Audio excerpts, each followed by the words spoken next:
Okay, welcome to the next episode of the Muay Thai Experience. My guest today is without a doubt one of the most exciting and ferocious fighters from Australia, Toby The Weapon Smith.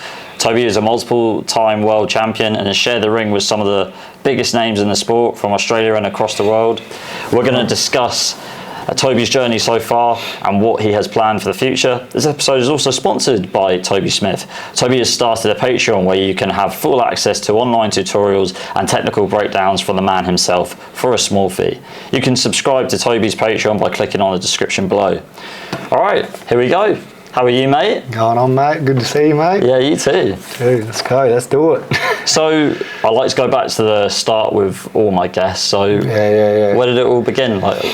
Started at probably ever since I was born, man. Like when I was young, coming up, when my dad was fighting and training back then as well. So I just grew up around the gym and that. And then I had my first fight at 7. And then there wasn't much. It's not like it is these days. You know, there's like kids fighting, doing, you know what I mean, amateur and all that shit. But back then there was not very much competition. So I did a bit of football and that, normal stuff. And then I got back into it when I was 12, and that's when I had my first fight in Thailand, in IFMA. I don't know, it was called something WMF or something back then, but yeah. And then, where do I go from here? And then when I had a couple of fights at 12, and then when I was 14, that's when I started seriously getting fighting professional, and then fighting in Thailand every year from there on. But so you pretty much grew up with it. Your dad had the gym in the backyard of your house, right? To start off with, that's where the pit started. That was it. Back then he used to work, have a normal job, bricklayer. Had a metro brick. He was a machine operator sort of thing. So he was doing that, doing 4 days on, 5 days off, working 12 hours a day, then running the gym at night, every night. And back then it was just in the back shed, like fighters only. If you didn't want to fight, he didn't want to know you. That was it. You know what I mean? Pretty intense. Old school, yeah. So, but you can't make money off just, you know how it is, you can't make money just off fighters. So eventually he quit that job, and then he has Synergy now, so he's got a good business and that going now. So yeah. Which we'll go on to a bit later. That's really diverse. That's now. good. Yeah. Boxing and Muay Thai as well. So both. So sorry, when did you have your first professional fight? In Thailand, you said. 14. At 14, in Thailand, yeah. MBK, bro. I fought a Thai there. I lost that fight. Rob Cox he was the commentator. Oh, okay. It was a good fight, but I probably only had about 6-7 fights or something. The guy was about 80 fights, 90 fights, but pretty close. But yeah, you know it is. They're just smart and they just know how to play the game. He got the job done, so it is what it is. Okay. Yeah. So, but your first memory, did you ever go to any of your dad's fights when your dad was fighting? I went to him, but I was young, man. Like, he retired at 32. And I would have only been, about 8 or something. But I can't remember it, but I would have been at him still. But yeah, okay. He was good back in the day, but back then he was one of the pioneers of the sport in WA. Yeah, and still is today, I guess. Everyone knows the name. You know what I mean? He's a good trainer. And so you started working your way through the ranks in Australia, built up a bit of a name for yourself. You came on my radar when you fought Reece McAllister, which was so random because you've got this guy similar weight in England he's good. He was good. And then yourself. Yeah. How did that end? How did you guys end up fighting each other? Because was he training in Thailand at the time? He was at Super Pro, Samui, whatever. Yeah. And then that was on domination. I don't know how, but Dad just got the fight linked up while this guy from the UK wants to fight same weight. So, and then I didn't know much about him, just fought, and then he's pretty good and beat me. But it was a pretty close fight. I came back stronger in the later rounds, but he started off. He's pretty slick, so. Is what it is, but but I mean, it was just so random when I started following you back in the day. Yeah, that was the fight. Yeah. Is he still going, or is he? No, I don't think he is. Yeah, I haven't heard much since years. But okay, he did a bit of that Glory. He went on Glory for a bit in that, but Because the last time I saw him fight was live, and he fought Fabio Pinga in Manchester. Yeah, I haven't. Both of them, even Fabio, I haven't heard much these days. I don't know what he's doing either. I think he was going MMA and shit. Yeah. And then, he's like that. You did an 8-man tournament, which is another big achievement for you at a young age. How old were you when you did the 8-man for the 10K? It was 2012, I think. Fuck, I would have been 18, 19, something like that. Yeah. That was a big scalp because there's some big good names in that tournament. There was Elliot. Who was on that? Eli Madigan. He was in it. Yeah. 300. Wes Kappa. Wes Kappa, yeah. A few good guys, but yeah, I was just on that night and just smoked them all. Pretty much smoked them all, man. Did you have like a particular, because the reason why I'm asking you this question is because I commentate on LWC Super Champ at the moment, and we have a tournament set up there where you have to do a group stage and you have to have 2 fights in one night to get to the final. Did you have any kind of a strategy at all, or were you just going to fight the same way in every single fight? I just fight. You know me, mate. I just walk forward and smash on pretty much. So I didn't have a plan, but just try not to get too banged up the first fight. But I ended up getting banged up. My legs were bleeding. I was fucked, man. By the last fight, I was pretty damaged, but still got through it. Got the money, mate. Got the win. So that was brilliant. Yeah. And when you started coming back and forth to Thailand, like when you left, like did you become a tradie at all? Like your dad, did you become, like how did you pay? When's this? When you were a tradie. Were you a tradie at all? Yeah, I quit school at 14, did a roof carpentry, did that for 3 years. So I went to TAFE and that as well. It's like, you're still studying and doing your trade as well. So I did 3 years of that, and as I was fighting as well and working, and just saved all my money, saved up like 20, 30 grand, and then I just everything, because I was making pretty good money at a young age fighting, because I was popular, you know, everyone liked my style, so I got a good purse, so I'll just save everything, bang, bang, bang. And then when I was 18, I had that much money. I was like, fuck it, done my trade, finished, then moved to Thailand. I stayed for 4 years, I think, all up. Yeah. And so at 18, but up until then, you'd been a few times, hadn't you? I would go every year, like for 2 months. I would do a month or 2 months. So every year since 16, like I think 14 or... Yeah, around 15, 16. Every year I'll go just at the start of the year for a month or two, have a fight, go home, then just go train, work and that. And then when I was 18, I was like, yep, I'm going to move, do it, just try it out, see how it went. And so that comes on to my next question. So you ended up at Kaewsamrit, didn't you? That's where when you started doing your long stay. Yeah, that's where we stayed. I stayed there for about 2 years, but I stayed from 16 till probably 20, but when I was 18 I stayed for 2 years, from 18, 19, 20, and then I left there just because I had a bit of it was just just too much. I was just taking too much cut, plus had to pay for training, plus I got 25 stitches in Ratchatham now, and you know how you get 500 baht bone. They took all that. I was like, I couldn't afford it anymore, so after that I went to FA group, and that was good. Okay, we'll come on to FA group in a minute, but at Kaewsamrit, why did you choose Kaewsamrit in particular? Well, I don't know, so one of our mates, Aaron Scrimmager, he just seen it online and seen Anawat, like I didn't even know back, because I was only 15 or whatever. He looked him up, he's like, oh, this guy's pretty good, knocking people out, like one of the best, punches there is ever. And then he's like, yeah, we'll just go there. It looked like it was clean, sort of nice gym, not too, you know what I mean, like some of the gyms are a bit average, They look after you, they got good rooms, good, you know what I mean. Yeah, so good setup. Yes, and I was young, I'll go by myself and that, so they take care of me, like it was good. The time I needed it was good for me then, so yeah, that's why I went there, And what fighters were training there at the time, do you remember? Bobby was there, Anawat he was training, but he was playing video games back then, and then go for a run, and like he pretty much was on the decline then, but Bobby was still there. Who else is Bang, Bang?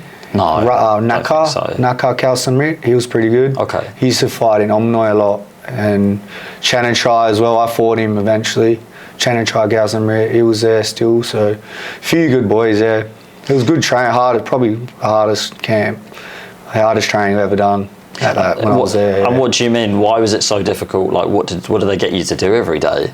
Yeah, just 5 morning, and then I just had a crazy training. Crew Nang, he trained all the top guys like Sangmani. What's his name? Yeah, Sangmani. Mm-hmm. No, Singmani. Sorry, Singmani. Singmani. He trained Anawat, trained Wachachai, all them.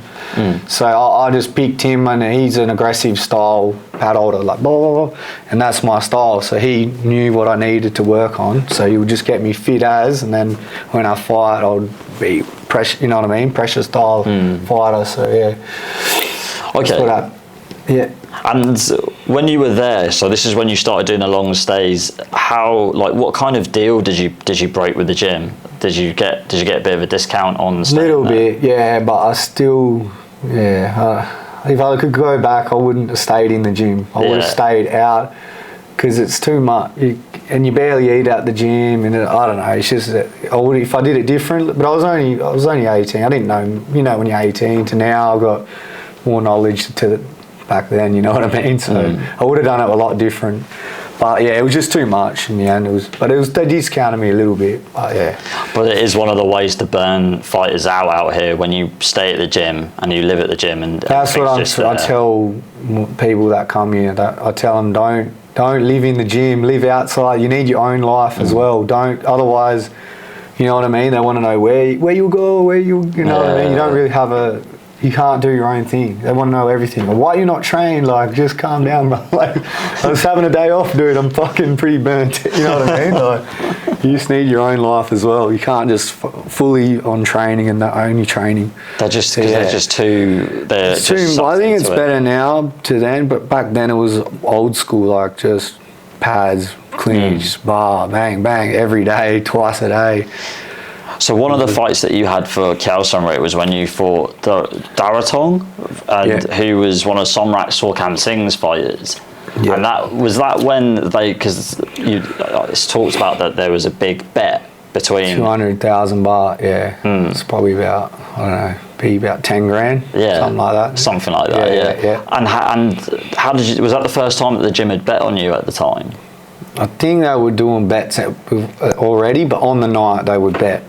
On the night, not like, but that was before they'd done that bet like a month before the fight, done a promo and all that, put it in Muay Thai and stuff like that. But that was probably the biggest sort of bet, fight camp bet, yeah. But how did you feel about that going into it? I didn't care, bro. I just wanted to fight, so you know what I mean. I was only 20 then or something like that. I just wanted to fight. I don't worry about the bet or none of that. I'm just worried about beating this guy, getting the belt, because it was for the world title as well. So I was more worried about that instead of the betting side of things. Okay. Well, yeah, because you ended up knocking him out in I think the third or the fourth, something like that. But it was a right hand. Double right hand and right hand again. Yeah. But yeah. And then you had a lot of fights for Kaewsamrit at Raja and Rangsit, right? Rangsit as well. I had a couple, probably four fights there, and then I fought in Ratchadam probably five or six times, I think. Okay. Yeah, and then a few of the boss would have a shows out in Supamburi and like WPMF show out on TV and that. Up country basically. Yeah, country shows, but I'd fight on them as well. So yeah. And what was it like? Because obviously the stadiums have changed a lot since we're talking about 10, 11 years ago. Yeah, what was it? A long time now. Yeah, because completely the whole Muay Thai scene is completely changed. Everything there was no 3-round stuff back then. It was just 5-round Muay Thai stadium fight. You know what I mean? Like proper Muay Thai. It's changed now. It's all changed. And do you miss it? I like the old school, man. I'm old school. You know what I mean? Yeah. Don't know how you feel, but yeah, there's good and bad points in both. But I like the 5 rounds more than the 3-round style. Yeah. Well, you get it's more of a small game, more it's more, you have to think more. It's not just, you know, like you just go in, tee off for 3 rounds. You don't have to be as fit. You don't have to be as smart. You know what I mean? Mm-hmm. I just think, I don't know, it's just less. Yeah, I just think the 5 rounds is better. Each their own, mate. Yeah. And I think it suits my style as well because I get more time to figure them out and pressure and then burn them out. Okay. Work, you know what I mean? Yeah. Like that sort of. Yeah, I just think it's better for my style. Okay, yeah. And then so you ended up leaving Kaewsamrit, and then was there a particular reason at all for it? Just you wanted to try something? Just the money thing and the taking half your money and the cut money and it was just I couldn't afford it. I was just like nah, and I went home because I snapped my rib in this fight. I was meant to fight Numpon PK Stereo the next fight for the belt, Raja belt. Yeah, you don't know about this, eh? No, I don't. I know who Numpon is. He had the belt back then. So then I was meant to fight him and then I've snapped my rib in half, went to the doctor. The doctors in Thailand, like, they couldn't even pick it up that I had it. The snap was like that. The bone was completely fucked, man. They didn't pick it up and then I was just like, I can't fight, man. I couldn't even turn in bed, like I was, you know, laugh or like, couldn't, you know, and I had 25 stitches as well from the fight. And then they're trying to make me fight the next month. And I said, I can't even fucking move, man.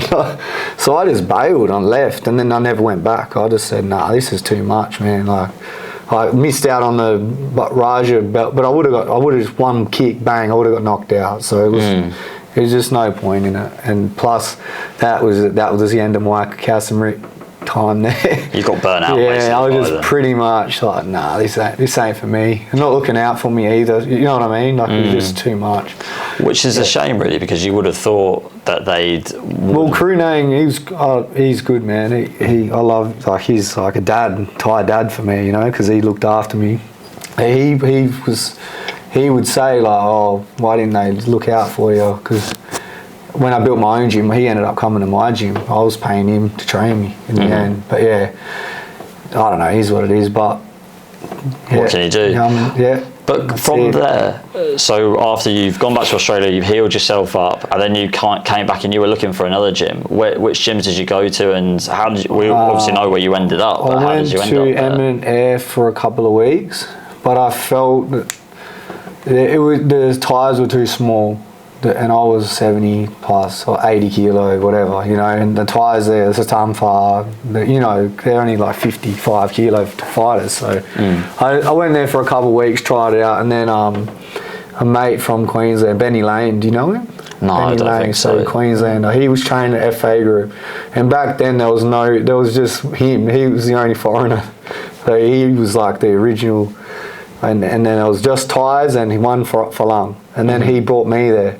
And then it pretty much, it's kicked off, you know what I mean? Like it went boom, you know, when I went there, it blew up. So yeah, but yeah, that's how I got to FA group from Benny Lane. He told me, come check it out. I was like, yeah, this is mad, eh? But what was it like there back in the day? It was just literally you and Benny and just the rest of the Thais? Thais, yeah, and even like guys from Tita Galgal would come down, Superbank, all them, they would come clinch and that. It was good, man. It was no Falang. It was literally me, probably like 4 Falang, and the rest was, the whole gym was full of Thais. Okay. It was awesome, man. Okay. And because Pet Boonchu or Ben's speaks really highly of you every time he's good, man. He taught me so much in the clinch, because in Kaewsamrit they would just flog you and just wouldn't tell you what they're doing. They, you know what I mean? Like just smash a Falang, you know, like a Thai gym anyway. They just laugh and whatever. But he broke it down like, this is what you do, this is how you do. That's what, you know what I mean? Like he taught me so much in the clinch. Like I speak highly of him as well. He's a good friend. Yeah, he's a good dude. Sure. He's a good man. He's definitely got a heart of gold. But for sure. But when he's talking to you, so you could speak Thai really well up at this point, right? Yeah, I can speak pretty. I can get around. I'm alright. Probably 70%. Yeah. Fluent. I can read and write Thai as well, so I know what's going on. And you started that back in Kaewsamrit, right? Yeah, when I was there, I pretty much learned by myself, but when I broke my rib, I first bailed, stayed with my granddad because he lives in Bangkok. Okay. And then I just studied for a month. I just went to Thai school and studied, learned how to read and write, and that's how I pretty much. But then after that, I was like, my ribs buggered, so I went home. I was like, I got to get it looked at like properly because they still couldn't. I had like 3 or 4 X-rays and they still couldn't pick it up. Went straight back home, 1 X-ray, bang, found that it was like that, brother. So fucking hell. I was like, dude, I got Thai docs, no good. So back at FA Group in the day, you're pretty much training. You're doing clinch in the morning and clinch in the afternoon, just like it is now, or hour in the morning, hour at night. Yeah, every day. And then pads straight Pads afterwards. up, but different because they do. If you're fighting, you do 3 10-minute rounds, which is spin out. Because everyone knows, like you do 5-minute rounds. They do 3 10-minute rounds because it's more for endurance, clinching, like you know what I mean. So it was weird to adapt to, but I was like, yeah, this is actually killer, man. Like. Because it's hard as fuck, man. Do 3 10-minute rounds in Thailand, hot heat and that, you know what I mean? Like, it's pretty brutal. Because this pads was always after clinching, right? They clinch first for an hour, then they do the pads. So every day is like that, morning and yeah, it's hectic, bro. I remember. Are they still like that now? I'm not sure. Yeah. I remember going there. Just dropping in. It's cool. I like the areas, alright, because you run in the park. You're not running on the streets and dodging traffic and shit. Like, so it was nice. It was good. But yeah, you go, bro. Because I was there, just dropping in, just wanted to train, and I did a bit of clinching. I got thrown about by the Thais and some of the foreigners. And then they were like, "Oh yeah, come and hit pads." And man, it's a different level of fitness because you're fucked after clinching. An hour, bro. It's crazy, man. You know, even 20 minutes, 30 minutes is an hour's like next level, especially in the Thai heat. You know how it is, hey. Yeah, it's hard, man. Hard training there too, in a different sort of way. And Crew D was there at the time when you were training? Diesel and Borapet. Borapet was my trainer for a lot of my fight. Diesel did a few, but Borapet was mine. I'm not sure if you know him. He went on I don't think so. He went with yes, Thailand. I do. Big dude, right? From Santai. He's on he's on the Boone video. Yes. When I did, the big. He was probably my trainer there. He was there the most. Because that's when Diesel went. Diesel went for a bit, and then he came back. Then I did a few fight camps with him as well. It was like half, you know. But yeah, they were both good pad holders. Because that's really where you blew up, from that one video of hitting pads with that guy. Yeah, he's mad pad holder, but he's good, bro. Solid unit, bro. Wait a minute. So that was that particular those pad rounds, was that after clinching for an hour? Yeah. Yeah. Fucking hell, bro. That's clinching hour, then pad. Every day, man. Hectic. Then you got to do burn as well, like 50-50, kick, bang, bang, bang. And you got to do up to, we used to do 3 sets, so you do 50-50, that's 1 set. 50-50, 2 set. 50-50, 3 set. Fucking hell. And then do with the tyre, running with the tyre, and it's fucking heavy, that tyre, man. I don't know if you've done it then, but we were doing it back then, and it was fucking heavy, bro. I did it at Ratchanon and Kip on tip, but at Ratchanon I could get away with it a little bit because they, my trainer would go for a cigarette. Chilling out a bit. Yeah, for sure, yeah. But like, so at the time, Pet Boonchu was just coming to the end of his career, right? But still fighting at a top level. So he lost 4 fights in a row before I got there. So Benny Lane was when and then when I came to the gym, then he started going. He peaked up from then. Then he started beating Thongchai, Singdam. He started getting on a roll again. So I think I helped him a bit as well. Gave him a bit. We were working out off each other. You know what I mean? Like, yeah. And what was that like for you? Yeah, killer, bro. He's the best clincher ever. Like, he's awesome, man. Like, stylistically, like, so technical, man, and clean. You know, like, Jobbich is strong, but not as clean. Knees, and, you know what I mean? Yeah. Like, Pepinju's more precise. Bang, bang, bang. Yeah, it was just killer, man. Good awesome. To train with him. Yeah. And did you go to the stadiums as well to watch him fight? I did the Pakon fight. I did the corner. Oh yeah. I did the corner, bro, for that fight. Yeah, I was in there doing Yeah, So massaging him and everything. Yeah, rub down. Fucking hell. Yeah, bro, for a top, that was $1 million bet fight. That. And did he win that one? He won that. But he got swept. The one where he got swept a few times. You know the fight? Yeah, I can't remember it particularly. Yeah. It was for the belt and that, but I did the corner, so that was a cool experience. Cool, yeah. Highest of level and doing the corner for him. That's pretty falang, man, to do that. You know what it's like.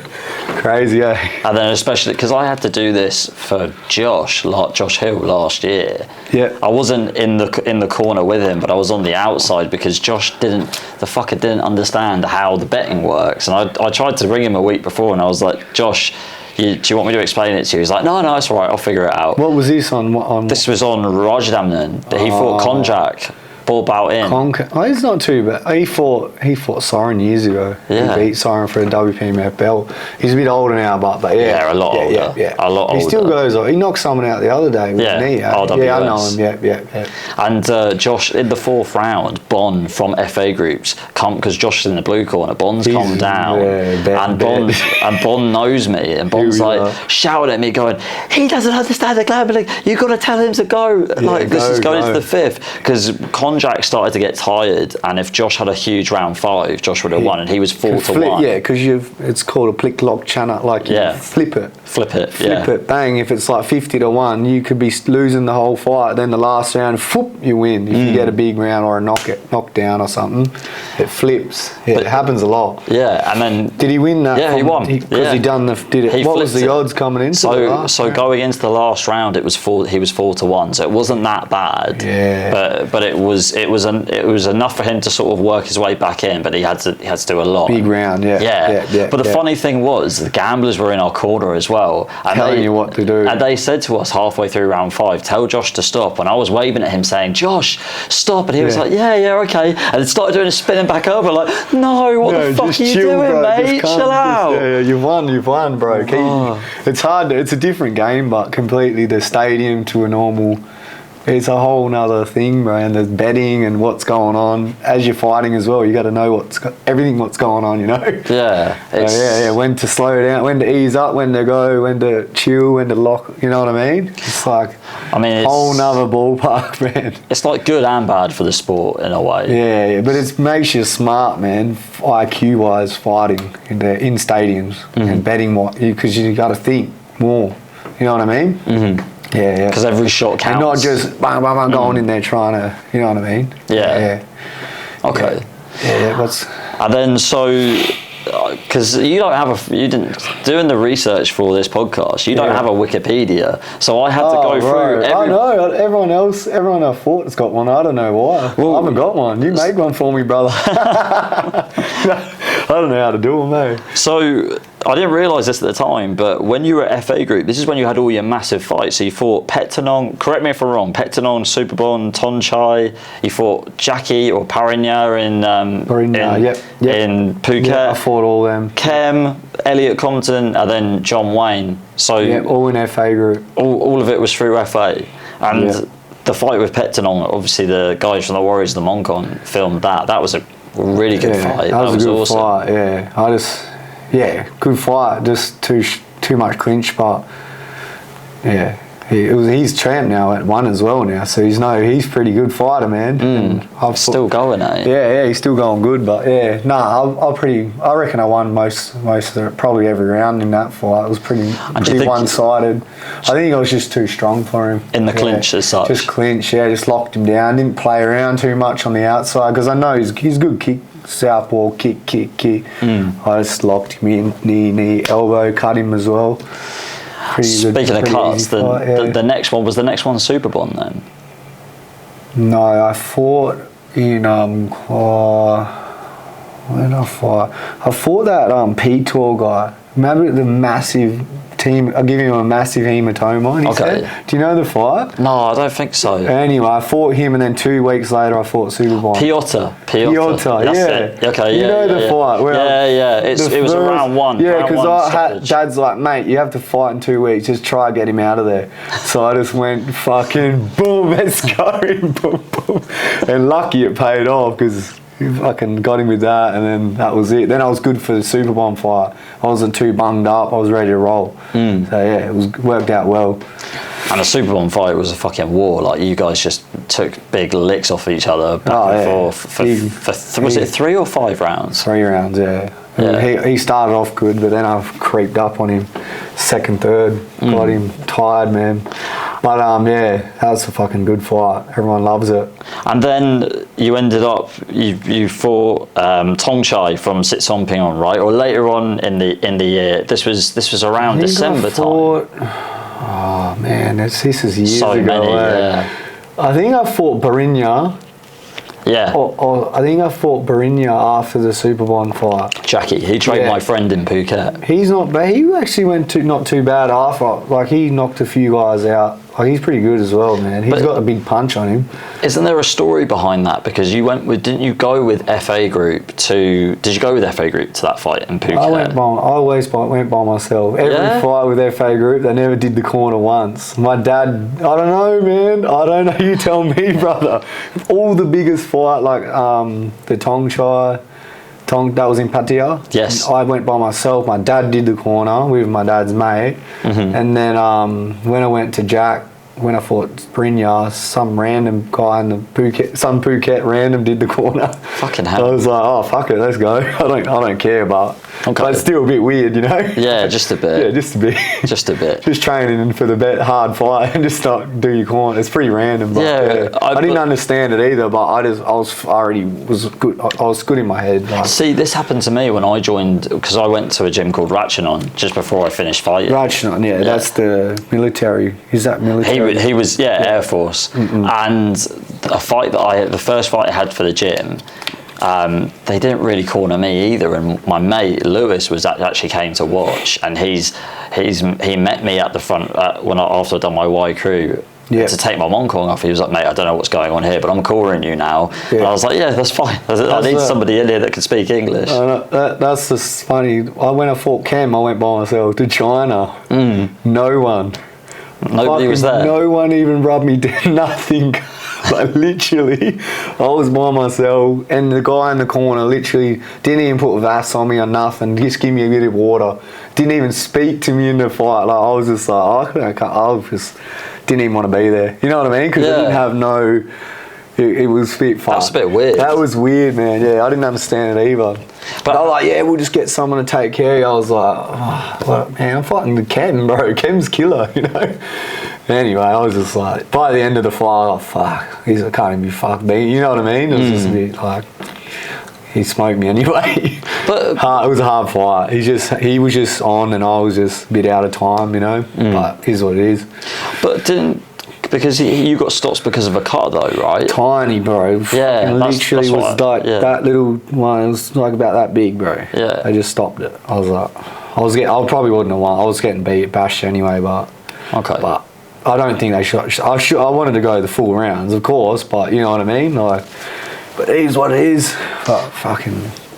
Yeah. But when you were at FO Group, so you were doing a lot of fights in Thailand, and then were you also going back and forth to Australia as well, right? Yeah, that's what I pretty much do. What I'm doing now is I'll fight in Thailand, and if I get a big opportunity back home, I'll fight back home just because you get good money, you know. So I fought John Wayne Parr as well when I was in between that sort of timing as well. So I'd fly back forth.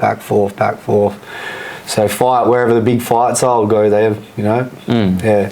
And talk us through the John Wayne fight, because obviously you've beaten, up at this point, you've beaten, you know, Pettanong, you've beaten, where is he here, Superbon, you've beaten Thongchai. What's going through your mind when you're about to fight John Wayne? Like, how? Not much, man. I was just kind of doing my thing, man. I don't think about, it's not me versus him, it's me versus me. I don't think about big name, Superbon or Pet. It's all about your mind. How far you can dig deep, you know what I mean? Like, how much can you get out to get the win? It's not me versus that guy, it's me versus me. Okay. I don't think about John Wayne Parr, I just think about my training, and that's it. You know what I mean? Fight your fight, stick to what you're good at. I don't worry about him, it's how far, you know, when you're in the fight, how far can you dig deep to get the win? How much do you really want it? That's all it comes down to.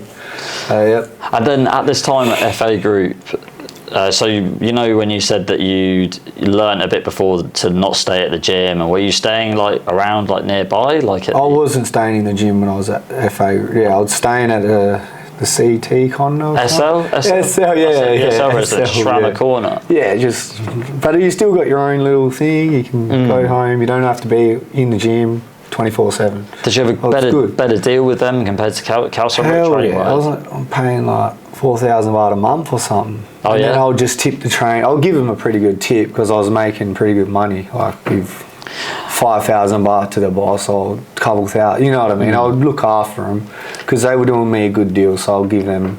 You know what I mean? Yeah. Help them out. So. I think a lot of people don't understand that in Thailand because this is another thing happened with a fighter that I cornered a while ago. Didn't he pay the trainer? Well, they were like, oh, you've got to give us some money. And he's like, oh, but no, I've paid for training and that. And that's not how it goes here, mate. Talk about that more. How's it? Because they're putting their effort into you, they could be putting it into someone else, you know what I mean? You got to look after them. They're looking after you, you know what I mean? They're doing your corner. They don't have to be there. They don't have to go you know what I mean?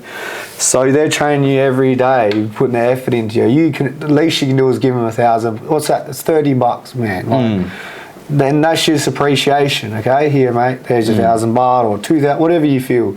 But you have to do it. You know, everyone knows that here. Obviously that bloke, but you know what I mean? Like, well, he knows now. Yeah, well, that's how it is here, man. You just give him 1,000 baht to whatever you feel. I normally tell people. They just appreciate it, man. Even like a bottle of whiskey, whatever they want, cigarette, you know what I mean? Cigarettes or whatever they want. They just here, a gift, you know? Yeah, so that's how it is here, man. I normally tell people, give them about 10 to 20% of your purse, like whatever you feel comfortable with. I would just go off how much I made. I'd sometimes 5,000 baht or a couple, whatever it is, I'll just give them bang. Because really, some of them are on like 10,000 baht a month to hold pads every day, twice a day. That's why they need a bit of, you know, it's hard. It's living in Thailand, man, so at least they can get his little couple of 1,000 baht from each fight. You know what I mean? Like, just help them out as well. They're doing it tough. Everyone's doing it tough. You know how it is. Yeah. So around this time, there was a few fights that came up on social media for you. Yeah. And they were fucking great fights, like Sitsongpeenong, Burnout. Was Yodsankli in the mix at one point? The Sitsongpeenong fight, I got staph. Oh, okay. I got cellulitis in my leg, and it blew up like massive, man. And I went for a run, and I had fevers, and I was all fucked up, man. That's why I pulled the pin on that. And then I think I got all the shit, antibiotics, all that crap. And then Thongchai fight came up, so I did that one instead. Okay. Yeah, so that sort of changed to that fight. That was the next month. I healed from the leg, the cellulitis thing, then I fought him instead. Okay. So yeah. All right. And then what happened with Burnout? Because that would have been a really good one as well. Burnout Top King, who used to train Yod Beacher. Oh, that's when I was burnt out, bro. I had to go. It was time for me to leave Thailand, and that's when I had some problems going on then. Talk because you've mentioned this before. What do you mean by burnt out? You mean just having way too many fights, training too much? Just training twice a day, 6 days a week, 8 hours a day, nearly 7-8 hours a day for 3 years straight. You tell me if it's going to burn you out or not. And I had some other issues going on, just an ex-girlfriend sort of shit. Or I it was time for me to leave Thailand. Have a bit of a break. And just have a break. I had a year off, and then had to come back after. But yeah, I just needed to reset, brother. You know how it is. Yeah, because it can get a bit too... And you can understand why the Thais aren't as enthusiastic about Muay Thai as we are, because for them it's just a fucking job. Just a job, man, yeah. And they overtrain, bro. You know how it is. More is not better. You know what I mean? You got to have balance in it, I think. Not too much, not too you know what I mean? Yeah. They do way too much, and then they retire when they're 25 and they're done. And they become pad holder. Because they've been training since they're 5, twice a day, 6 days a week for 20 years, you know what I mean? Like, bang, that's it. Short career, man. And they're getting smarter now, but I think like Pet Yindi and all that. I still don't think so. I still think that they're burning out. I don't know. I thought they are, man. I don't know. I think they're trying to, but it's just going to take a really long time, you know, for them to really get to know about it, all the sports sort of to change it, because Thais don't like change. They really don't. They're like old change. school, brother. They're keeping it old school, eh? Yeah. Yeah. And so I mentioned Thongchai. Was that in the mix as well, or did that? Yeah, that was in some. I don't know what happened there. The weight, I think the weights were off or something. He wanted it at 70. I was 72 and a half, or something happened there. Pamon was trying to get it on from Pamon Mardi, and something happened with the weights. Like I couldn't make the weight anymore. 70 kilo. Like fucking hell, I was walking around like 82. You know. Oh, okay. How am I gonna? Yeah, I was just getting too big, bro. Because you fought John Wayne at 72 and a half. Yeah. And then I had a few fights. I had a couple fights 72 and a half, and I went up to 76 because I had a year off after that, and then got a bit fat, mate. Yeah, just a bit. just a bit.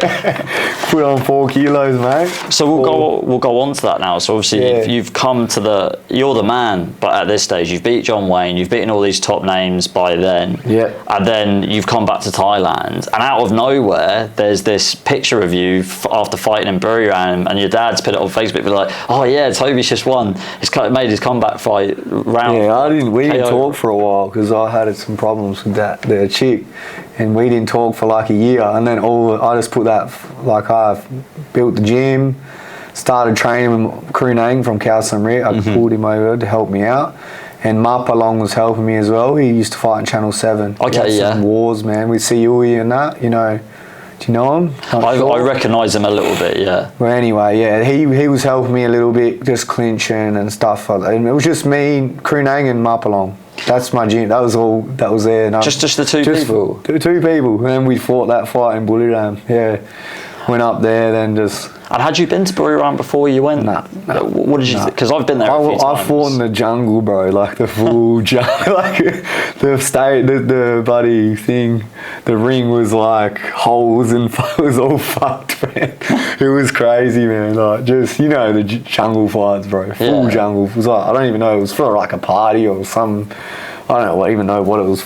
I didn't know where I was, bro. I just knew I was there to fight, and that was it. It was on. Because in Isan, normally when there's fights, there normally has to be bets. Was that the same for you guys? There was bets, yeah. There was bets going on. Yeah. For sure. Okay. Well, that was a good little... Yeah, we got a little bit of money, mate. We were happy. We went home. Wicked. In and out. So when you opened your gym, that was in Bangkok as well, right? Yeah, that was Pink Cloud area. Yeah. Yeah. Yeah, that was... Near Central? You know, so Sirinton. It's Probably. like the Sirinton's there, and then the other, that road Central's like here, so it's like around the corner. Yeah. Okay. It's not too far from there. It's only like... Well, I used to run near the Central. My running route was around there, yeah. So pretty close from there. Yeah, because me and the Kip from Dip Boys, me and Albie, and I think we used to come down. Well, no, we went to it. We used to go to a sauna near there. Yeah, that's the sauna I used to go. Oh yeah. Yeah, the one at the end of the soy, the buddy. And what's it called? What's his name? Oh, it's Kaewsamrit had a gym there right at the back. Yeah, the back there, and they had the pool and there's a river and the shit. Yeah, I know what the sauna. They shut it down recently actually, I think. Oh, have they? Yeah, I know. It was a cool place, but hot, cold start. Well. Yeah, it was killer. Yeah. So what was it like running your own gym in Thailand full time? So you're obviously training. I was just the ex was doing all the other. She was running the manage all that sort of shit. I was just training with Krunang. We were just training, fighting. That was it. Okay. But it was short lived because we had just wasn't working out for me. So I went home after that again as well. So. But just before that, did you have a few guys training there at the time, like a few Thais? We had some guys. So I don't know if you know him. No. Crew from Bulilam. Okay, yeah. So we had like guys from Bulilam, like a team that came to join our team and help me out. So we'll train like that for a while. And how did that work? Was that just through... Cause she just connected it all up, and then next minute they were there helping me out, and I was like, yeah, sweet, mate, got some training partners, got a trainer, it was all good. Okay. Yeah. And then I fought that Pep won a lot on the Thongchai show. Yes. Mm-hmm. Yeah. That was with when they all came, they helped out, for that fight. Was she originally from Buriram? No. She's Thai Chinese or that sort of thing. But yeah. All right, so at the time you had a few fighters at the gym and you were fighting on one Thongchai on rank. There was a rank shit show that he did on, I can't remember, it was on the weekend, I think. I fought in some, it was the daughter of Thongchai. Okay. She was running this promotion. It was on a Saturday at 2 p.m. I fought. I don't know what it was. Yes. Do you remember what it? I can't remember what it was called, but it was. It was run by her. It wasn't run by Thongchai. It was run by the daughter. Okay. Yeah. But yeah, man, that was hectic. I lost like 8 kilos, and then fought. So I weighed in at 5 a.m. I was still over by like 300 grams. So I had to run in the morning, 5 a.m. Okay. And then I had like 6 or 7 hours till I fought. I fought at 2 p.m. or 1 p.m. I was fucked, man. I'm lucky I knocked him out, but I reckon if it went a little bit longer, I would have gassed because I cut way too much, man. 8 kilos and fighting like 8 hours Same later. day, yeah. It's crazy, man. But he just do it because, you know what I mean? That's the weight it is. And what did you do to... I fought at 72 that fight, actually. Yeah. I was fucked, man. Yeah. But what did you do to recover and rehydrate between the 5 a.m. and fighting? You didn't do much? Or Drink. Get an IV at all? Yeah, I did. You got an IV. Okay. That's it. But everyone does that. All the Thais, I think, get it. The main dudes. But yeah, you got to recover quick, man, here. So you only got fucking 6-7 hours to do it. So you got to get it in you. And then I remember you fought on Max, and your style was perfect for Max because you just want to go forward and have a fucking war. Yeah, that was good. They ended up becoming Lumpini champ. Like, what was his name? I can't remember his name. You know, he did, but he became at he fought at UK bloke actually as well. I'll have to look him up. You have to look him up. But he just became stopped fighting. But he stopped. He didn't because. Yeah, I don't know. I was calling him on like, let's go, like, because in the second round, like the crowd was standing ovation, like everyone was getting into it, like, and then the third round he sort of just stopped, and I was like, fucking, let's go, man, like everyone's keen, you know. But yeah, he just couldn't keep up. But yeah, it was a good fight. But yeah, I think I won it. I won every round pretty much. But yeah. It was still entertaining. Okay, so then after that, you've got a bit burnt out of Thailand again for another time. Yeah. And then you've gone back to Oz around 2016. Is that around that time? 2016, 2017? 2016, yeah. That's when I came back. And you moved up to 75, 76. Yeah. And I had a year off. I think I had a while off then because I just had some life stuff going on, so I just had to chill. I was just help training people, doing PTs, just doing that sort of stuff. Yeah. And how did that feel? Because you did. It was all good, man. I've pretty much been trainer/fighter my whole life. I've always helped out when I'm not. I'm always in the gym. You know what I mean? Like I'm helping the boys, doing pad. So it wasn't much of a transition doing PTs and that, making money that way as well. So yeah, I'm not going back to doing roofs, mate. Roof carpentry. So I was like, I'm gonna just do PT, Muay Thai, and put my effort into that. So that's what I did. Because I think what's really good about your stay in Thailand is that you went to Kaewsamrit for a long time, started fighting there, and that's a Muay mat gym, and then you ended up. I picked up a lot of different styles. Yeah, that's how when I hold pads, I don't know, I change. Because from each gym I know what style they did, and then I do a lot of that when I do my training with the fighters like Kian and that. But yeah, I train them all styles, you know, a bit of Muay mat, bit of Muay Khao, whatever they need to work on, I'll change as it goes. Yeah, because you learn a lot of the Muay mat stuff from Kaewsamrit, and then the Muay Khao style from FA Group, and then just sort of with being around it. Yeah. So it's been good for my style. So yeah. Okay. Perfect. It ended up, it was meant to be, mate. So it's what it is. Sweet. Yeah. And then when you went back, the first fight, I can't remember what it was. I've got a few of the fights when you went back to Australia down here. The first one when you had back there, it wasn't Charlie Bubb, was it? It was. That was Charlie. The first one was Charlie. Yeah. And that was a fucking. That was my first fight back. Yeah. That was a good fight. Oh, fucking piss and blood, bro. They chucked the canvas out, you know, after that fight. Oh, yeah? They say, we can't use this anymore. It's fucking shit everywhere. They were like, fucking get rid of it. But was the cut just in one of those places? It was on a vein, and it was just, it couldn't stop it bleeding, man. It just, I think it wasn't even big of a cut. Like, I cut him as well. pretty big, I think. But I just got on a vein. If you hit a vein, just start spurting, bro. It was just spurting the whole fight. Jesse had a similar fight. Jesse from the UK. I think he reffed you when you fought in Ireland. He reffed you. Oh, okay. Yeah. And he had a similar thing with a guy. His nickname now is called Bloodbath. Because they let the fight keep going. Well, he did because the crowd's keen. Let's go, man. You know, like a bit of blood, mate. The Thais do it as well. If it's a good fight, they don't stop it for nothing. You've seen them, both piss and blood. You know, like the old school and that. You can't keep it going, brother. Yeah, because it was. I forget that Daniel Terry versus Paul Barber, and Daniel's cut Paul, and Paul's just pissing. It's out of the top of his head, pissing away, and Jesse's mopped it up with a towel and had a look, and Paul's just begging with him, saying, "Please don't stop this fight." He says, "Mate, shut up. Can you see?" And he was like, "Yeah, I can see." And he ended up kept let the fight carry on. They looked after it for 2 rounds, and then he ended up stopping the dude. Paul ended up winning. In the 4th round. It makes it interesting, man. Like unless it's on your eye and you're fucked. You know, it was up here, man. Like, and I'm wiping it out of my eye, so I was all good. You know. It was just, you know what I mean? If it's like on your eye, and that's when you're fucked. You can't see nothing. Then obviously you got to stop a fight if your fucking eye's fucked, you know? Of course. Yeah. But if it's up here, I reckon keep going. And it was on a lot of memes as well for a while, that picture of you at the end with your face just covered in blood. That comes with the territory. Good, mate. It was good. Good fight. And then you ended up, so these aren't in order, by the way, but you ended up fighting Dieselek.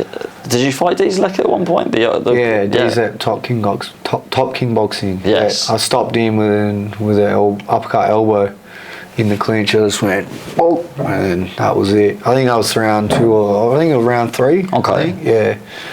So that was it's hard time because it's so long. These are so long. It's 2016, 17. So I don't know when the order is, but I did fight him. But then, obviously, you fought Jacob Benko, Sam Goff, Eddie Farrell. But did you feel a lot stronger and a lot better at 75, 76 when you went up? Yeah, it's strange. I'm quick at that weight, but they're tall.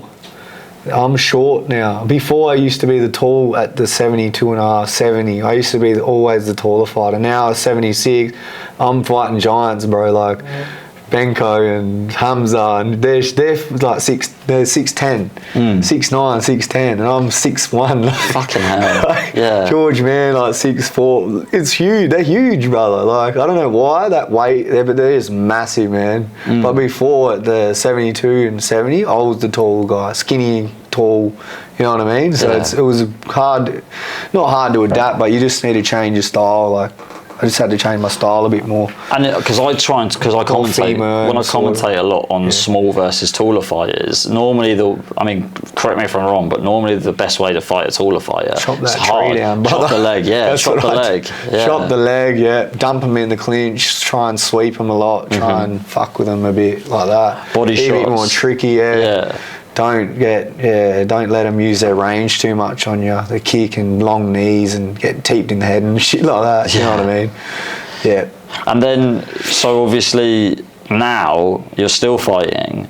I've got a few names on there that I'd like to throw into the mix a bit. Yeah. But who do you want? Who is next for you? Who's on your? Anyone, brother. Anyone.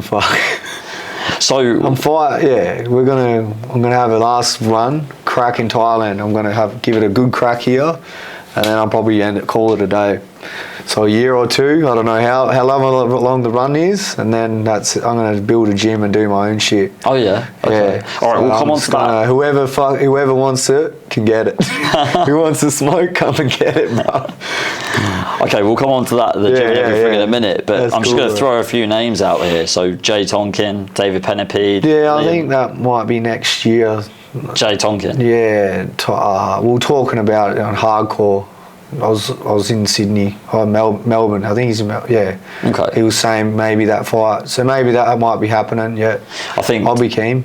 David Penapede's always wanted. He's small. He's gone smaller now, but if he wants to fight at 70, I'll fight him at 76, but I can't make 72 and a half. I'm too big, man. I won't go. There's no way. How did you do it before then? Was it just I just grown, man. Yeah. I've been fighting since I was, you know what I mean? Like, I've gone up pretty much every category since I fought at 38 kilo my first fight, and then I've just gone up 60, 63 and a half, 70, 72, 76, you know what I mean? Like, that's just how it is. Yeah. So as you get older, you just get bigger, denser. And it's harder to cut the weight the older you get, I think, as well.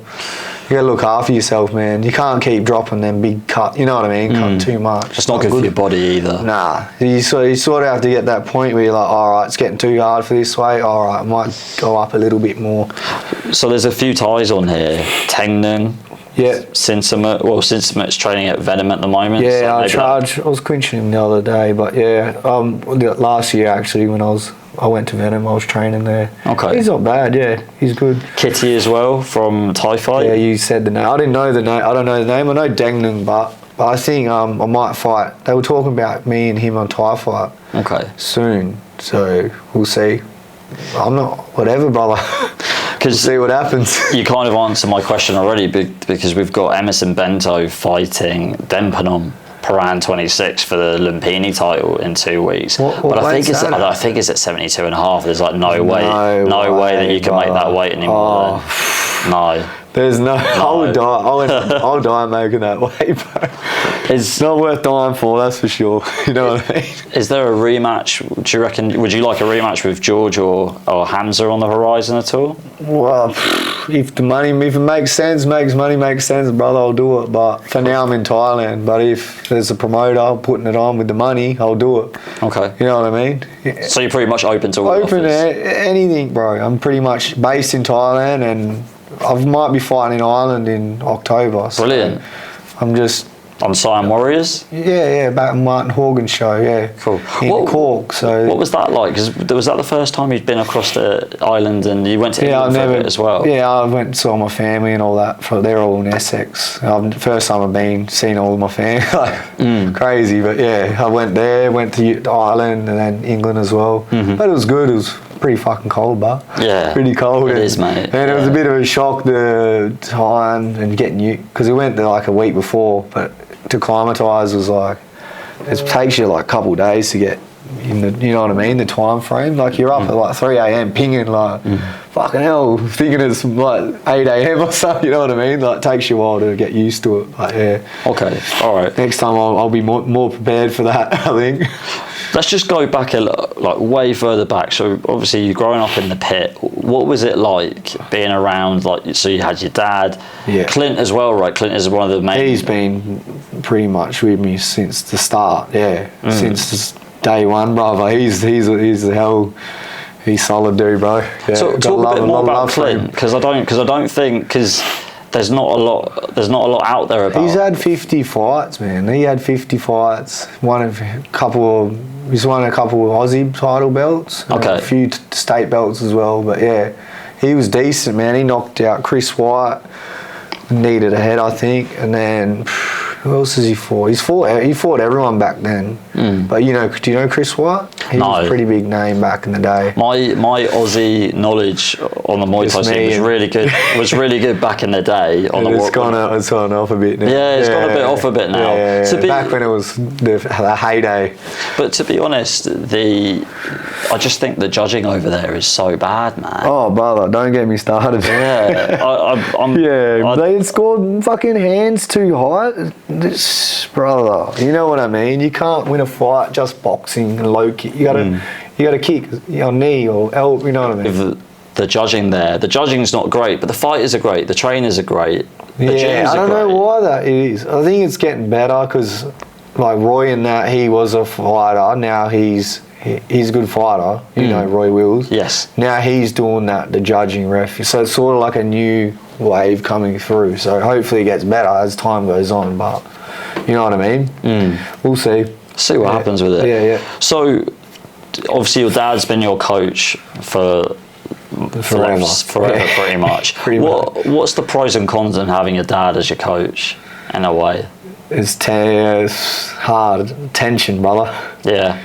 It's always on. Yeah, it's hard, man, but it is what it is. We got through it, but he's pretty much just retired now, and he's not really involved in the Muay Thai.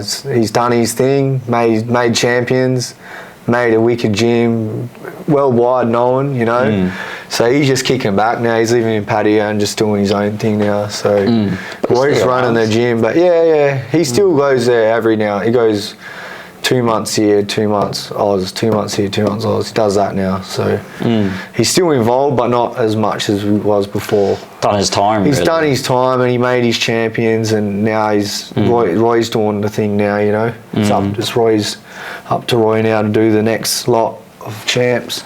So you're still going strong at the moment. What's a normal training day for you now?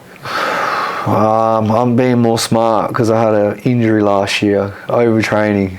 So I just run 10 or 12k in the morning, and then just stretch out, or you know what I mean, do a bit of yoga or something like that. Or, yeah, do shit like that, man. Like, instead of pads, I don't do pads twice a day now because I burn out too. I just burn out, man. I just can't do it anymore. I'm not 18, you know, 19, buddy. You know what I mean? And I think if you overtrain and you get injured, then what's the point of it? You can't fight anyway, so you might as well be more smart with it. Not saying I'm not training hard, but it's just being smarter with it so you don't get injured. Then you're out for 6 months. You know, like I injured myself last year in July, and I've just come good now. Now I'm ready to fight again. So it's just been dumb, man. Training too much, overtraining, and bang, injury. Training smarter, really. I got to be training smarter now. Yeah. Okay. Yeah, for sure. Okay. Do you do any S&C at all, or anything like that? No, I've never done it. I don't know. I just don't believe in it. Really? I'm an old school, bro. I don't know. I don't know. We seem to go all right at the pier. Okay. And all the other gyms do it, but I don't know if there's much of a difference, to be honest. And you never tried it at all? Never tried it, man. Not going to try it either. What works for me, I know what I got to do to get ready, and then that's what I do, man. Okay. All right. I'm not going to, you know what I mean? I've done it this style this whole time. I'm not going to change it all of a sudden. You know what I'm saying? I think that's similar to how the Thais feel about it, because they're so superstitious. And for sure, man. But yeah, I just do yoga. Yeah, I think yoga's wicked. Okay. I think that's just good because you chill, do your stretching, keep your body good and fresh, you know. And how long have you been doing that for? For a while, man. For a few years. Okay. Yeah, just keeps you good for your anxiety and shit like that as well, mental state as well. It's good, man. Every day? Nah, just when I'll get a massage or do that if I'm starting to burn out in the mornings, you know what I mean? So, yeah. And what, do you have your own little routine, 15, 20 minutes, something like that? No, I'll go to this place. I went to it last time here. I'll start going. When I'm in fight camp, I'll know by this week, but I'll go. It's just called Knock Yoga. It's in, I don't know where it is, somewhere around here. Okay. I'll go to her once or twice a week probably. Just because some days you wake up and you feel like, oh, fuck, do a 10, 12K run. You just got to do something else some mornings, you know, mix it up a bit. So yeah, but every arvo I'm doing pads, everything. I'm just training full Thai style in the arvos. All right. Yeah. So do you think Muay Thai has changed in a good way since you started? Obviously we're going back a long way, but do you think it's seen a lot of change since you first started? I don't know, bro. I don't know, yeah. Good and bad. I suppose there's more people involved in the sport with the one and all that sort of shit. You know what I mean? There's more people, more eyes on the sport. It's on Channel 7 in Australia and shit like that now. So I suppose in that way it's good, but I like the old school 5-round fight. And I don't really the small gloves and shit. I'm not a fan of it, to be honest. I just think it's dangerous. So we'll never see you on one Lumpini then? I'm not fighting in those small gloves. I don't think, unless I'm getting paid 30 grand, 50 grand, I'm not doing it. Okay. I get decent money in Australia now. As it is, fighting 5 rounds with, I don't need to do it. You know what I mean? Like, you know what I'm saying? I know what you're saying. And people are doing it and getting iced, like bad. One bad knockout can change your whole. You're done, man. You know, some fighters are never the same after they get iced hard. You know what I mean? And they're just breaking hands, people breaking jaws. You know, old mate. You know what I mean? Yeah, like ice socket, that bloody Sage North cut, he fucking got fucked up. I didn't know that. By Cosmo, like years. That's why he hasn't fought for like 5 years, because he got all his bones in his face broke by Cosmo Alexandro. Did you know about that? I knew Cosmo beat him, but I didn't know it was Bum that bad. punch, man. It's like cracked his whole skull, man. Fuck. Dude, I just think it's just not. I don't know. I want to have a life after Muay Thai. I don't want to be spastic, you know. What do you so after being in Thailand for such a long time, because you spent a lot of your career here, now that you've sort of had a lot of experience doing it, what's the reality of fighting in Thailand? So, you know, different cultures, been away from home for a long time. What do you mean? Like, as in, like, what's the what different, like? Well, like living here. Because for a lot of people, it's their dream to come here and to train full time. Like, it's just better for me. I don't have to focus on. I don't have to train other people. I don't have to worry about my money, rent, or none of that shit. All I do is train. Focus on training. That's why I come here, and I can just focus on me. Back home, you got issues. You got all the shit going on, family stuff, work. You got to do this, that. You know, like it's just. You can just focus more here, and you can get more fights every month. You can fight every month here. In Australia, I could only probably get 3 or 4 big fights in a year. You know what I mean? Here, I could fight every 21 days or whatever they allow. I think it's 21 days. Yeah, you can get a fight every 21 days. You can get you'll get a match up like that. You know what I mean? There's just so many fighters in Thailand fighting, so that's why I'm here, man. Get the fights out, and I can focus more. On it, yeah. Okay, so who are your favourite fighters to watch at the moment? Let's start with the Thai ones first. Man, I'm old school, bro. I don't look at the new guys. I look at the Pet Boon Chu, Sing Dums, Nongo. I suppose Nongo's still going. I watch him. I watched that era. I watched the era I was from. When you were training. When I was training, that's who I watch still now. In the 90s era as well, like the Wooden Man and that, like Jong Sanang and Sakmon Cole, all them got, you know what I mean? I watched that. I don't really get too involved with this era as much. You know what I mean? Yeah. I just like the older style. And it's watered down a lot, in my opinion, because of the gambling. The gambling's got such a big hold on the Thai circuit now. Yeah, it was gambling back then as well, but I just think it was just higher level back then, like the Sing Dum and like they're off the head, man, like crazy good, man. You know what I mean? Yeah. Nongo, yeah, I don't know. I just look at that era because I'm from it, I'm biased. Like I just think, you know what I mean? And trained around it as well. I still look at them old fights and study that. I study that stuff and the 90s fights, you know? Okay. From the golden era, I watch that. What about foreigners? What foreigners do you like to watch? In Thailand. Everywhere. Kaewsamrit, he's pretty good. Who else? Sajjad, he's not too bad. Sajjad Satari from Venom, he's pretty good. Skillful, man. I can't even pick off the name off the top of my head, brother. But yeah, there's a few good blokes, good fighters at the moment. Okay. But I was a big fan of Damien Alamos. He's awesome, man. He's one of my probably one of my top fighters, Falang fighters. Okay. Him, Raman Dakas and Danny Bill. They were my favourites. All right. What advice would you give to up-and-coming fighters that are wanting to come and train in Thailand or sort of follow in your footsteps in a way? Save your money and get here and just gotta go for it, mate. You know what I mean? Just do it while you can. You can only fight for so long. You've only got that window. You got 15 years or whatever, however long you start. But you know what I mean? 35, sort of. You have to retire by then. But yeah, you just got to give it a shot, man. Just give it a crack. That's all I can say. Okay, what do you think you would be doing with your life if you hadn't have got involved in Muay Thai? Man, me and my mate were doing freestyle motocross. No shit, like he's famous as fuck now in that, and I went famous in Muay Thai. It's weird because I was at a path where I had to choose, like, do I want to go keep doing motocross, like freestyle motocross with him, or go Muay Thai. Because if you come off the bike, you can't. That's it. You can't. You got a broken arm. You can't fight for fucking 1 or 2. You know what I mean? So I had to pick a road. So I went that way. So if I wasn't doing Muay Thai, I would have went the freestyle motocross way. Cool.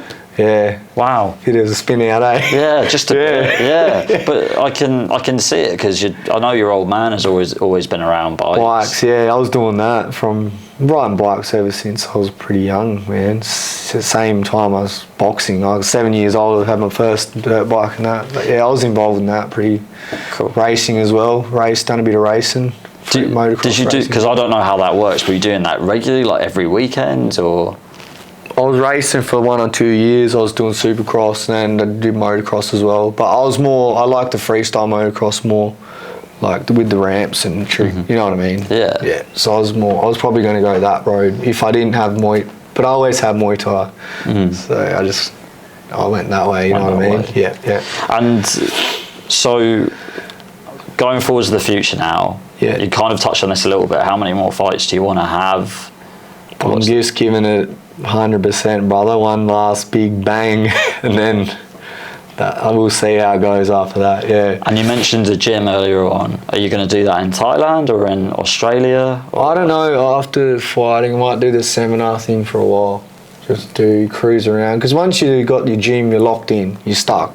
You know what I mean? You have to build it up. I might do the seminar thing for a while, and then once I'm done with that, then I'll do the gym. Be set somewhere. Not sure where or when or what, but that's sort of the plan what I've got going on. But yeah, I'm doing this now. We'll figure out that later. Yeah, that's like, you got to have you know what I mean, a future plan. That's for later. Okay. For now, I'm thinking about fighting. Are you looking for, because it's kind of getting to the end of your career now, are you looking forward to it in a way, or are you going to, do you think I don't want to give it up, but it's just, like injured wise and just how much damage do you want to take, do you know what I mean? Like punching wise, I've been fighting since I'm 7. You don't want to be getting punched in the head at 40. You know what I mean? You got to give it up one day. So when is the perfect time? No one knows, but you know what I mean? I just think I have a couple more big wars in me left, some big fights, hard fights, and then you know what I mean? Give the fans a good last crack, and then I'll be out, brother. Yeah. And 1 or 2 years, I reckon, then we'll call it a day. I don't want to go too long, you know what I mean? Yeah. You know what I'm saying? I know what you're saying. You know when your time's up, I'm not ready yet, but eventually it'll be there. Like everyone has their days up, that's it. Yeah. Okay. And I forgot to ask you this earlier on, but how many fights do you think you've had roughly? Probably 70 plus, all up with, 75 around there. Had some amateur sort. It was an amateur, but it was for like fight anyway. You know what I mean? Had that sort of stuff when I was younger, but wasn't count. I didn't really count it, but I've had 70 pro. So yeah. Fucking hell. Probably around 75. It's a lot for that weight as well, because Sam, who you fought, you get busted up, brother. Yeah. Every fight I'm fucking got something wrong with me. I don't know if you knew this about Sam, but Sam was getting pins and needles all down one side of his body. Yeah, I was talking to him, mate. What was that from? I don't know. From a neck injury? We don't have a clue. I don't know. I don't actually know. He stopped. He's still training, but I don't know if he's going. But he's stopped now, and he got to 51. I bet he misses it, but it's hard, brother. It's like when is the time? You know what I mean? But you don't want to leave it too long and then just destroy your legacy, you know. And then that's it. That's why I'm still got it in me. I've still got the dog in me, brother. I got some fucking good fights coming. Can you tell us at all about what's in the pipeline, or anyone, bruv? But as I said, I know in myself, I've got the, you know what I mean? Yeah, you still want to do it. Yeah, I haven't gone over. Like I'm only 29, bro. So I'm not like I'm fucking 45 or you know what I mean. I've got some fights left in me. Okay, so we're gonna go from there. Yeah, we'll go. Okay. Yeah. What fights have you got any fights booked for this year at all? We're talking this week with Krunu from Petwang Ruang. He said last week we was training, getting my body fit, getting ready, and then he's like, once you're good, like I'm good, I'm pretty fit now. So he said he's in the talks. He said Thai fight with Deng Nung or whoever, I don't know, RWS, mate. It's just ideas floating around at the moment. But I'll know more this week. But I'm going to look at fighting in July. Okay. First week of July. So I'm going to look at fighting then. Yeah. Because there's a new show that started on a Sunday called Thai Fight League. So you could be on maybe that. Yeah. What is that? That's 3, so. I think so, yeah. I think it's 3. And I think it's Card Chook as well. I'm not doing that. Okay. No. Right. Well, that's out the window then. That's out the window. I'm not doing that shit. Fuck that. Big gloves, man. 8 ounce. No, I fight in 10 ounces. Fucking, that's enough, bro. Okay. You know what I mean? But what you're doing now, because your dad told me about this ages ago, it's quite smart. You're training at Petrung Rurong in Pattaya, but then you're also going to Venom a few times a week. Yeah, I'll be doing, just to get the extra sparring and that. So I'll go this, I haven't gone yet, but I was doing that last time I was here. But I'll go this week. I'll go there once or twice a week, just to get the extra rounds in. Just because there's a lot of different farang and, you know what I mean, different styles you can play around with and that. Okay. And there's Sitsongpeenong there as well. Too good to clinch and that. And Thongchai pops in there sometimes. Yeah. So I'll just do that as well. I think it'll be good. Just have a bit of both. Yeah. Is PTT still there? PTT. No, Petrung Rurong. Yeah. They float in and out. Hey, Banks. You know Bank. Yeah. He's the boss's son. He's gonna fight soon. Okay. So he's training. I don't know. I think he's fighting in Australia or something. So I don't know what's going on, but yeah. All the old school, like Thongchai was originally from there. And, yeah. Had some good boys there, man. Yeah. And what made you pick Petrung Rurong? Is it because it's quite old school in a way? Old school. I just like the old scummy buddy. It's not scum. You know what I mean? Yeah, old buddy Thai gyms, not the flashy. You know what I mean? I don't want too flashy sort of gym. I've always I suppose Kaewsamrit was a bit. It's not hell flashy, but it was probably the flashes. But FA group, definitely not flashy. Oh. Back then it wasn't. Back then it was fucking hectic, bruv. It's had a few licks of paint since then. Yeah, I know. It looks good now, but back then when I was there, it was wasn't too nice looking. The generation that's there now at FA groups, you've obviously got like Tom or Pet Gantar, Yotin. I never trained with none of them. No, you never trained with any of them? I trained with the old crew, bro. Okay. Yeah, Panom was there, Pebunchu, this other guy from the south. He used to fight in Omnoi. He was good as well. Forgot his name. I can't remember his name, but yeah, there was a few good. But Panom's buddy, he used to be like 80 kilos, strong as fuck, man. Like the best clinch you could ever get, man. Clinching partners that I was with then. Yeah, crazy, man. Okay, mate. Well, I think that's covered it all, mate. Is there anything that you want to say? Anybody you want to thank at all? I'd also like to thank my sponsors: Control Fight Team, Piara Bricklaying, Streetside Towing, Bedshed Beckingham, Pure Blood Fight Team, Cameron Corporations, THM Electrical, Prime Inc., Matt Glass, Supreme Precast, and a Wood Fight Gear. Cool. Shout out to them. And plus, I'm doing a Patreon, so if anyone's keen, I'm going to start getting that going as well. We'll link that in. We'll link that in the description. Yeah, that's fine. That's cool. Easy, and no, man, thanks for the time. This has been awesome. You've given so much to the sport, and you've had an awesome career. It's going to be a good. I hope you have a good last run of it, mate. So thanks so much for taking the time. I'm giving it all, mate. It's going to be awesome. Cheers, anyway. Cheers, mate. Thanks very much. Thanks, mate.